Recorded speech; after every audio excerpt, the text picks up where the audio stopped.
Let's talk about council remuneration. Okay, You mentioned it wasn't on our list, but you mentioned it before we started the show. So all right. where are we with council remuneration? Well, what happens, and it's interesting because we cannot find through the clerk any mandate from the ministry of what council should do with remuneration. So in some cases, some municipalities do it themselves. Councils put forward a motion and generally it gets approved because it is for council. Right. And guess what? You get a raise. We get a raise. And I know recently, not to pick on them, but I know Cobourg Lakes did that somewhat recently and received a raise. A big raise. A big raise. Others use their deputy mayor because deputy mayor is normally in charge of budget or finances, and it's under the deputy mayor role, legislative services.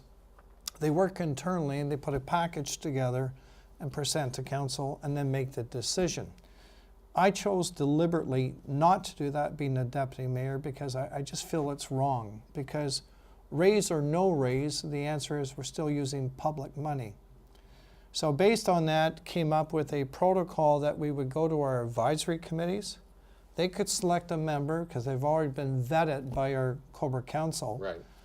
To formulate a committee and by choice of interest and form an ad hoc committee. Now it's just unfortunate when the names came forward the other night, all 6 names that are credible that came forward happen to be of the male gender. So the question asked of us, where's the representation? And my question happened to be, well, they certainly had the right to be part of this committee, but for good reasons, they respectfully declined. Right. Knowing that, however, council last night, this past Monday night, agreed we would go out for one more member at large. That's being put together as we speak. Anybody in the community who would like to be part of this ad hoc committee for that purpose will join the remaining 6 members. They will be on a schedule led by our town clerk, some members from our human resource department, and the target date set for them, we set was the end of April. Okay. To have this hopefully passed by council.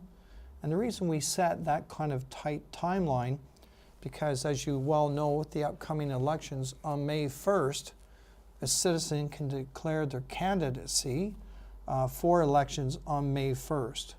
And I felt it was important if you're running to know what position and what that value may be if there are any changes. Right. And in this manner, Good information to know. and in my manner doing this, the committee would make the recommendations to council. Council would deliberate, make a decision, but at least it's not council making their own decisions. Right.